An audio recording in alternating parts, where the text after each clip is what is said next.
За 18-аас 7 гэдэг чинь одоо бүхэл бүтэн 11 оноогоо зүгээр ингээд тоосгож шидцэн л гэсэн үг. Тэгээ бас нэлээд алдаа малдаатай өчтөрч одоо цус мус үзээд бараг дуслаа штэ Bayern Wesley-гээс тий. Тэгээ бэртлэгтэй тоглогчд тоглоогүй хасын хүлгүүттэй одоо дахин одоо 7 цувралыг л хармаар байна. Одоо Demarcus Cousins ирсэн энэ гоё түүхэн улирлыг одоо бас финалыг нь бас гоё болгож л хэдүүлээ гоё үзмээр агаад.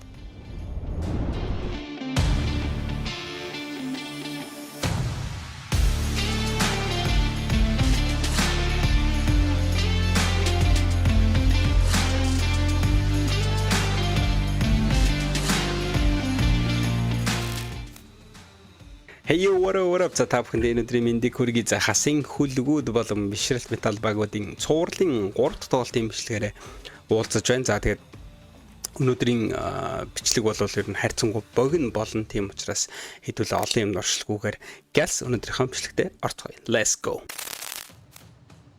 За 2024-2025 оны Монголын үндэсний дээдлигийн финалийн цувралын 3 дахь тоглолтын албан ёсны одоо статистик мэдээллийг бол одоо үндэсний дээдлигийн Facebook хуудаснаас бол бид бүхэн авдаг уламжлалтай. За өчтөр өрдөөсөө 10-аас дээш оноо авалтыг хийсэн 2 багаас нийтдээ 5 хүн байсан. За ер нь бол яг бүх одоо талбай дээр гарч ирсэн хүмүүс бүгдээрээ оноо олгон авч байгаа. Гэхдээ 10-аас дээш оноо авалтыг ерөөс 5 хүн байсан. За эхлээд хасын хүлгүүдээс ярил л да. Их баяр 15 оноо авсан байна. За харин одоо Tolbert болон Young Miller-ийн хувьд бол өчигдрийн хувьд бол одоо нөгөө легионер тоглогчдын баг хэрэг гол үүрэг ер нь гарлаа гэж би бол хувьдаа бол одоо дүгнэж байна. За нөгөө Монгол тоглогчдын хувьд бол харьцангуй одоо оноо авалт маш багатай. За тэгээ дээрээс нь хараа одоо элбэг түшиг болон бэлгүүнэр бол одоо бэртлийн улмаас бол оролцоогүй. За тэгэхээр нөгөө мэдээж одоо бэлгүүний хувьд бол одоо оноо авдаг, хамгаалдаг яг одоо хасын хүлгүүдийн хувьд бол маш ройл тоглогч бол байгаа. Монгол талаасаач тэр ер нь бүх хүмүүсийг оролцуулаад. Тэр нь цувралын туршлууд ер нь бэлгүүний ямар өөр нөлөөтэй одоо тамирчин бэ гэдгийг нь бол ингээд стил бол бид хүмүүс харсаар байгаа. Тэгээ өчигдрийн тоглолтод бол харамсалтайгаар одоо бэртлийн удмаас бол тоглолтыг бол үндсэн байгаа. За тэгээд Young Miller өчтөр 27 оноо авсан. За миний харснаар ер нь тоглолтын 2 дугаар хагасад бол Young Miller-ийн нөгөө нэг яригддаг одоо өмнөх тоглолтын дээр бол 0 оноо авсан гэд би нэг жоохон шүүмжлээд байсан бол энэ одоо 27 оноо авсан. Young Miller ингээд тоглолтод ороод ирэх юм бол ямар хэцүү вэ гэдгийг бол дахин бид хүн бол харж байна. За харин Jordan Tolbert-ийн хувьд бол 13 оноо. За тэгээд 10 самбраас бомбог авалт гэд ингээд дабл-ыг бол хийсэн байж байгаа. За тэгэхээр ер нь бол хасын хүлгүүдийн хувьд өчтөр одоо хүн дутуу байсан хэдий ч маш сайн тоглолтыг бол үзүүлсэн. За одоо хэдүүлээ нэг юуг нь харъя да. Чөлөө чидэлт 2 багийн чөлөө чидэлтийг харах юм бол харьцангуй одоо 2 баг хоёулаа л ер нь бол нэлээд их чөлөө чидэлтийг алдсан харагдаж байгаа. Гэхдээ одоо 21-ээс 16 гэдэг одоо 5 чөлөө чидэлтийг бол хасын хүлгүүд алдсан байна. Тэгвэл нөгөө талд хардаа 18-аас 7 гэж байгаа байхгүй. За 18-аас 7 гэдэг чинь одоо бүхэл бүтэн 11 оноогоо зүгээр ингээд тоосгож шидцэн л гэсэн үг. За бишрэлт металлын хувьд бол 10-аас дээш оноо авалтыг хийсэн бол инх баясгалан байгаа. Гэхдээ инх баясгалангийн хувьд одоо бэртэл аваад тоглолтын дундуур бол гарсан байгаа. Гэхдээ минут нь бол 26 минут хангалттай минут. За харин одоо бишрэлт металлын зүгээс бол хідэн тоглогч бол оролцоогүй бол харж болно. Дүлгөөн, инх тэмүүлэн, за Баянбаатар гэдэг. За энэ тоглогчид ингээд нийтдээ 2 багаас ер нь 5 тоглогч бол ингээд бэртлийн улмаас ер нь бол юу гэдэг орон дахиад байна. Одоо дугур эрдэнэ гэдэг 6 тоглогч бол ороогүй. За тэгээ өчигдрийн хувьд бол бишрэлт металлын хувьд бол маш хүнцөөтэй тоглосон. Нийтдээ ерөөс 9 хүн л талбайг ингээд орж гарч тоглосон байгаад харагдаж байна. Дараагийн мэдээж одоо 10-аас дээш оноо авалт хийсэн хүн бол одоо Bayern Wesley. За Bayern Wesley-гийн хувьд бол өчтөр одоо free throw жишээ нь 10-аас 4 шидэж байгаа жишээ. За энэ маш сайн оноо авдаг энэ тоглогч одоо ийм их чөлөө чидэлтийг алдна гэдэг өчтөр одоо магадгүй маш ядралт бас нэг тиймэрхүү ер нь нэг жоохон нэг тоглолтгүй өдөр байд юм да. Нэг тиймэрхүү зүйлийг бол харагдаад байсан. Гэхдээ энэ хүн одоо хаанаас 31 оноо авцсан гэмээр л өчтөр бол ер нь тоглосон. Тэгээ шидсэн шидэлтүүд нь маш сайн ороод байсан. За 2-оос л ерөөс 16 шидэд 9 гэдэг бол одоо бас дажгүй үзүүлэлтэй. Тэгээ 3-аас бол 5 шидэд 3 гэсэн байна. За харин ребаундыг бол маш сайн хийсэн байна. 11 ребаунд хийсэн байна. Тэгээ ер нь бол одоо бишрэлт металлын хүн ч одоо нэгдүгürt одоо маш олон хүн ингээд бэртлийн бол бас дээрэс нь одоо маш жижиг тоглогчд байгаа даахгүй одоо нөгөө бусд багуудтай харьцуулахад те одоо төвийн тоглогч нэгдүгürt одоо байхгүй Скотыг алдсан байж байгаа жишээ нь. Тэгээ одоо Скот бол одоо ингээд нэгсэндээ баг багаас шууд тэр чигээр хасагдчихл байгаа байх л да. Одоо энэ багийн институт ч одоо ингээд улирлаг байтугай энэ жилиг дуустал нь мөнгө өгөөд ингээд байхгүй. Тэгээ дээрэс нь үндэсний дээдлийн одоо ямар нэгэн одоо үйл ажиллагаа ямар нэгэн тоглолтод бол оролцохгүй гэдэг утгаараа одоо энэ статистик хүртэл байхгүй байгаа. За тэгэхээр Byron Wesley-гийн хувьд бол илүү их ачаалал болоо одоо сүүлийн үлдсэн одоо тоглолтууд дээр уламл орж ирнэ гэж ер нь анзаарэгдэж байгаа. За тэгээд Byron Wesley 30-аас дээш он авчлаа штэ. Тэгээд самбар нь ингээд бас 11-аас дээш дабл хийчихэд маш сайн үзүүлэлт байхгүй юм чи бүр аим шиг сайн үзүүлэлт те.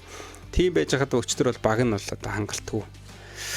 Одоо чи одоо 14 онооны зөрүүтэй хожигдсон 84-70-аар. Тэгэхээр бишрэлт металлынхны хувьд Монгол тоглогчид одоо нөгөө өмнөх яриа ахгүй одоо чинь ууган баяр өчтөр 7 он авсан байна. 7-гоо одоо тэгээд 15-аас дээшээ болгох тэ. Тэгээд дээрэс нь одоо энэ цэдэв сүрэн байна. Цэдэв сүрэн бас оноо авах хэрэгтэй. Тэгээд ер нь бол одоо Монгол тоглогчид бол одоо илүүтэйгээр бас Byron Wesley тусалж ижил одоо тэ энэ хүний одоо 30 оног үн цэнтэй байлгах ийм нөхцөл байдалд ер нь бол тулгарч байна. За тэгээд яг тоглолтын ерөнхий нэг хэв маягийг ярих юм бол харьцангуй жоохон уйтгартай тоглолт ер нь болчлоо гэж хэлэхэд бас буруудахгүй болов гэж бодоод байна. Өмнөхд одоо нөгөө нэг бүх одоо хагас шатны финалч тэр одоо энэ сүүлийн цувралын 1-2 дахь тоглолтын харьцуулахад те ер нь хайрцангуй эртэл үр дүн бол гарсан. Тэгээ бас нэлээд алдаа малдаа өчтөр ч одоо цус мус үзээд бараг дуслаа штэ Byron Wesley-гээс тий. Тэгээ бэртлэгтэй тоглогчид тоглоогүй. За ер нь нэг тиймэрхүү тоглолт боллоо да guys.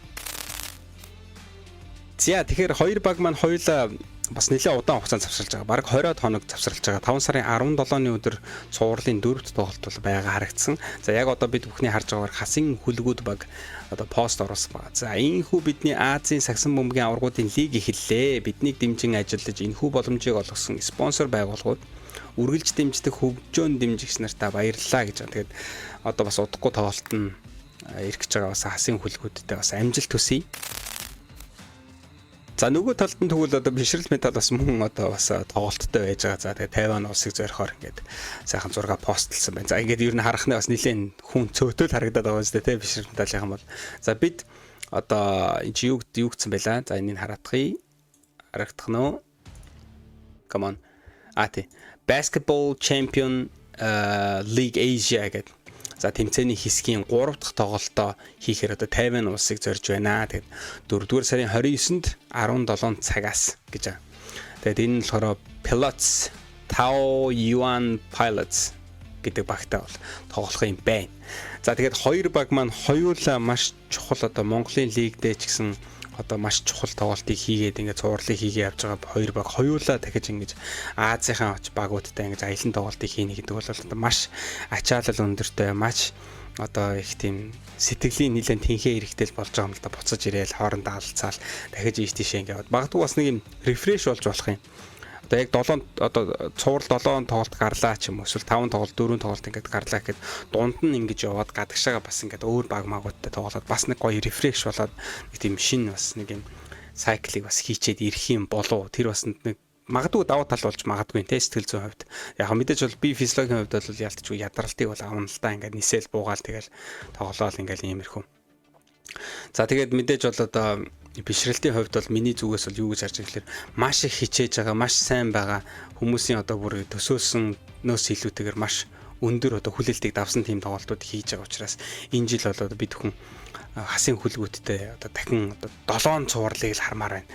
Одоо Demarcus Cousins ирсэн энэ гоё түүхэн улирлыг одоо бас финалыг нь бас гоё болгож хэдүүлээ гоё үзмээр агаад миний хүсэл бол одоо тийм байна. Тэгээ үнэхээр чадах юм бол бишрэлт металл гэсэн яг ийм бүрэлдэхүүнтэй авраг авчих юм бол бас л яа үнэхээр гоё ярианы сэдв болох байхаа гэж бодож байна guys. За тэгээд өнөөдрийнхөө бичлэгийг энэ хүрээд өндөрлүүлээ. Өнөөдрийн одоо бичлэгэн дээр бол ер нь бол харьцангуй ярих сэдв бол багтай байлаа. Тэгээ бас богинохон ярих гэж бас хичээлээ. За тэгээд дараагийнхаа дугаараар хэдүүлээ уулзцгаа энэ одоо хасын хүлгүүд болон бишрэлт металлын дараагийн тоглолтууд нь амжилт хүсье. За тэгээд бас ямар үр дүн мөн гарах нь цувралын 4-р тоглолтоор хэдүүлээ уулзна. За тэрнээс өмнө бол одоо дараагийн миний бас өөрийн free thinking хувийн влог бичлэгүүд бол орохоор байгаа. нэмээд мэдээж өдөр reaction бичлэгүүд бол орж байгаа. Тийм учраас та бүхэн лайк дараад subscribe хийгээд тэгээд Fitting-ийн бичлэгүүдийг үзээд намайг бас дэмжээрэй гэж гуйж байна, хүсэж байна. За тэгээд дараагийнхаа дугаар уулзлаа. Bye. See you guys.